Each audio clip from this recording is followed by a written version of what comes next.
Chained to a drowning house with floodwaters rising fast, everyone thought this German shepherd had no chance to survive. But then, a stranger appeared. What she did next will restore your faith in humanity. Exterior, Belchus, Louisiana. Day, pouring rain. The rain hadn't stopped for 3 days. The Mississippi River had overflowed its banks, swallowing homes, roads, everything in its path. Sirens echoed in the distance as people packed their lives into trucks, fleeing the flood. But not everyone made it out in time. At the edge of a sinking neighborhood, a German shepherd named Max was chained to the porch of an abandoned house. His fur was soaked, his body trembled with exhaustion and fear. Water lapped at his paws, inching higher with every hour. His brown eyes scanned the empty street. No one came. His owner had left him behind. Max barked, his voice raw and desperate, but only the rushing floodwaters answered. The chain was short, giving him just enough room to stand on the porch. There was no food, no shelter, only fear and the endless sound of rain. Interior, nursing home across town. Same time, Emma Carver, 35, a nurse, moved fast, helping evacuate elderly residents. Her heart pounded not just from adrenaline, but from memories clawing at her mind. Years ago, during Hurricane Isaac, she had lost her own dog. A beautiful German shepherd named Riley swept away in a flood before help could arrive. Since then, she had promised herself, never again, not if she could help it. Now, driving a borrowed rescue truck down half-flooded streets, her headlights caught movement. A flash of tan and black, struggling against a chain. She slammed on the brakes, Emma whispering, "No, not again." Without hesitation, Emma grabbed a rope and waded into the waist-deep, icy water. Rain pummeled her face, but she kept her eyes locked on Max. Max barked again, pulling against the chain, desperate but wary. "Emma, it's okay, boy, I'm coming, I promise." The current tugged at her legs, threatening to sweep her away. She stumbled once, caught herself. Every step toward Max felt like a battle, against the water, the fear, the memories. Finally, she reached the porch. Max growled low, caught between fear and hope. Emma knelt, extended her hand. Max sniffed it hesitantly. He was shivering so hard it broke her heart. "Emma, it's okay." She fumbled with the soaked, rusted chain, then heard it. The house behind Max groaned. The porch creaked. It was about to give way. Her hands flew to the chain, struggling to unhook it, as the wood beneath Max's paws began to crumble. Would she free him in time? The porch groaned louder, tilting. Her fingers, numb from the cold, fought the heavy clasp around his collar, rusted and stubborn. "Emma, come on, come on," Max whimpered. The chain yanked him against the railing, his eyes locked on hers. Somehow he trusted her. With a final desperate tug, the clasp broke free. A heartbeat later, the porch collapsed with a deafening crack. They plunged into the flood. Exterior, flooded street. Moments later, the cold hit Emma like a punch to the gut. Gasping, she wrapped her arms around Max's soaked body. He struggled, panicked, but she held tight. "Emma, I've got you. Stay with me." The current dragged them toward a submerged pickup truck. Emma kicked hard, fighting to keep their heads above water. Max, sensing her determination, stopped struggling and began paddling. The rescue truck was blocks away. She spotted a mailbox sticking out above the water, swam toward it, anchored herself, clung to Max. Her lungs burned, muscles screamed, but she refused to let go. Above them, the sky was a blur of gray. Around them, nothing but water. Emma pressing her forehead to Max's fur. "You're alive." Terrified. Exhausted. But alive. "I'm not losing you. Not this time." In the distance, a boat engine sputtered to life.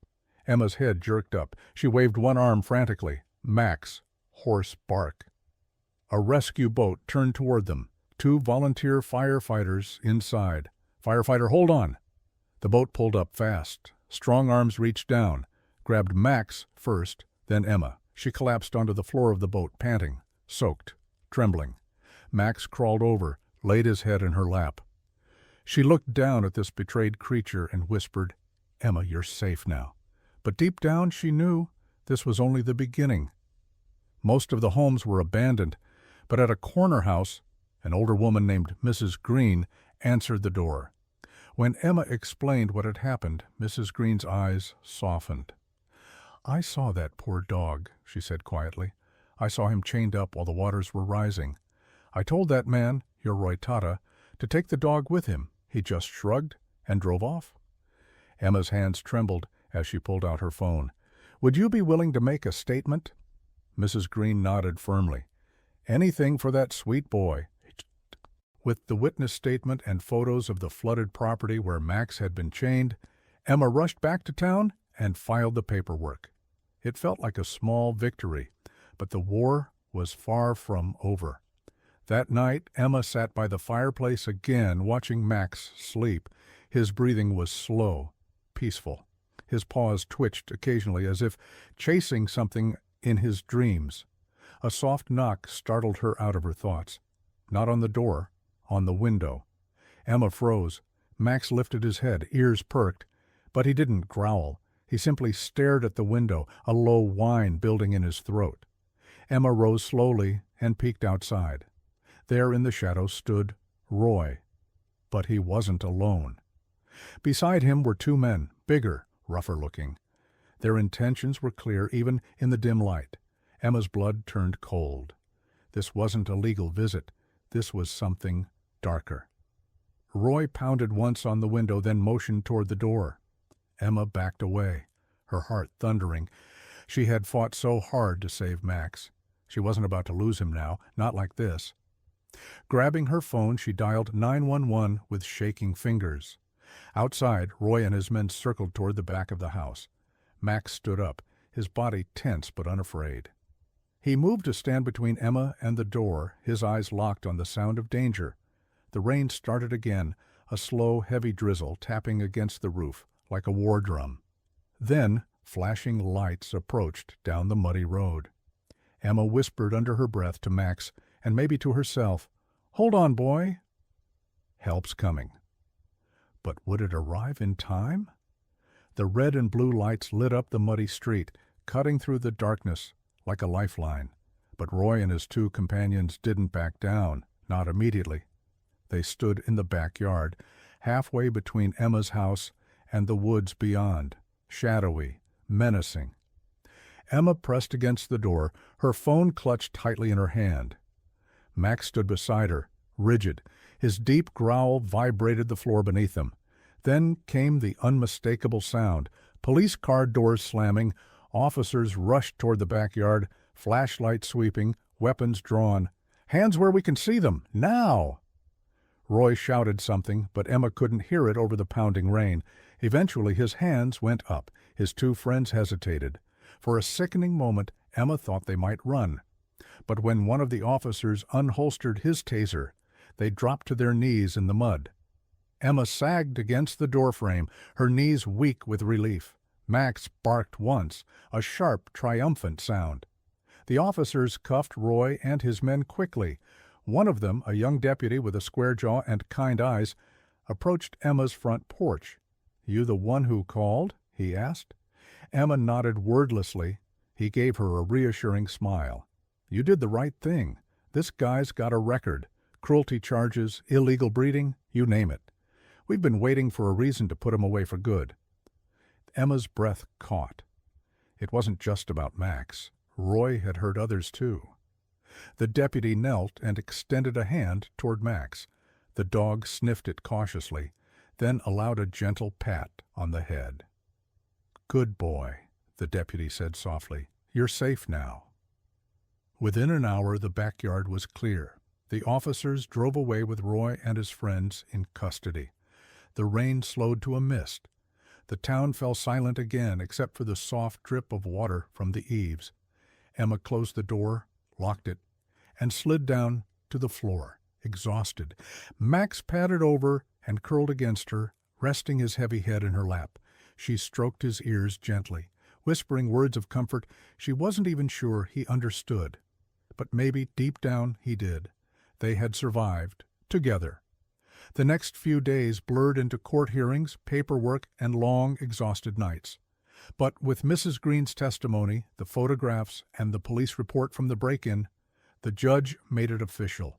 Max was no longer Roy's dog. He was Emma's. The day she signed the final adoption papers, Emma wept openly in the courthouse parking lot. Max's leash was wrapped securely in her hand. "You're mine now, buddy," she whispered into his fur, "and I'm yours." Max licked her face, his tail thumping against her side, as if he understood every word. They went home, their home, and for the first time in what felt like forever, Emma breathed easily. In the weeks that followed, Max began to heal. At first he flinched at loud noises, ducked away from sudden movements, and barked nervously whenever someone new approached. But Emma was patient. Every day she showed him he was safe. She filled his world with gentle hands, warm beds, soft words, and endless love. Little by little, Max changed. He stopped pacing the house at night. He began greeting visitors with cautious curiosity instead of fear. And one sunny afternoon, he chased a ball across the backyard with such pure, unrestrained joy that Emma dropped into a lawn chair and cried. Tears of happiness this time. Watching him race through the grass, ears flopping, tongue lolling, she realized something powerful. Max hadn't just needed saving. He had saved her, too. Before Max, Emma's life had been stuck in quiet grief, mourning her old dog Riley, mourning the helplessness she'd felt back then. But saving Max had reopened her heart in ways she hadn't even realized were still closed. They had both found their second chance. Months later, Emma sat by the fireplace again, a steaming cup of tea in her hands. Max lay stretched out in front of the fire, snoring softly. His paws twitched in a dream. The house felt warmer now, fuller, alive. Emma smiled and reached down, running her fingers through Max's fur. "We found each other, didn't we, boy?" she whispered. Max's eyes blinked open, and he thumped his tail once against the floor. Outside, the world could flood and rage all it wanted. Inside this little house, they were a family. And no storm could ever take that away. Spring came early to Belchas that year. The floodwaters had long receded, leaving behind green fields and a town stitched back together by resilience. Neighbors helped rebuild homes. Children played in the streets again. Gardens bloomed where muddy wreckage had once been. At the center of it all, in a small white cottage on the edge of town, lived a woman and her dog, a living testament to survival, loyalty, and second chances. Emma sipped her morning coffee on the porch, watching Max chase butterflies in the backyard. His coat gleamed in the sunlight, strong and healthy now, a far cry from the half-drowned, trembling dog she had rescued. Sometimes she still caught her breath when she looked at him, not because of how broken he had been, but because of how beautifully he had healed. Max trotted over, dropping a slobbery tennis ball at her feet with a proud bark. Emma laughed, wiping her hands on her jeans. "You never get tired of this game, do you?" Max wagged his tail furiously, tongue lolling out the side of his mouth. Emma picked up the ball and threw it across the yard. Max bounded after it, filled with the joy of a creature who finally knew he was safe, loved, and home. That afternoon, they set out for town. The farmer's market bustled, a colorful patchwork of people and stalls. Max walked proudly at Emma's side, wearing a bright blue bandana that read, "Rescued, loved, home." People stopped to greet him. "That's the dog from the flood, isn't it?" one woman asked, scratching behind Max's ears. "He's famous around here." Emma smiled warmly. "Yeah," she said, "that's him." Max accepted the attention graciously, still cautious around some strangers, but braver now, stronger. At a stand selling handmade collars, an older man leaned down and whispered to Max, "You're one lucky dog, you know that?" Emma's throat tightened. Lucky, number. They were both lucky. As the sun dipped low and golden light bathed the town, Emma and Max walked home. The road was quiet, lined with moss-draped oaks. A breeze stirred the jasmine-scented air. At home, Emma lit a small fire and curled up on the couch with a book. Max hopped up beside her, a new habit, claiming half the couch with quiet authority. Emma didn't mind. She rested her hand on his back, feeling the steady rhythm of his breath. In the warmth of their little home, Emma understood something deeper than words. Some rescues go both ways. She had saved Max from drowning. But Max had saved her from a life without hope, and together they had built something no flood, no cruelty, no storm could ever wash away. Family. Not always the kind you're born into, but the kind you fight for. As she turned off the lamp and the house slipped into peaceful darkness, Emma whispered into the stillness, "Good night, Max." "Thank you for finding me."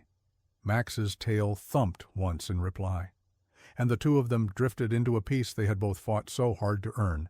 If this tale moved you, if you felt the tension, the heartbreak, and the triumph, please support our channel by hitting the like button and subscribing. Your support means the world to us and helps us bring more thrilling, emotional, and inspiring stories your way. Leave a comment below and let us know what you think. Do you believe dogs have an extraordinary sixth sense? Share your thoughts and personal stories with us. Thank you for watching, and we'll see you in the next video.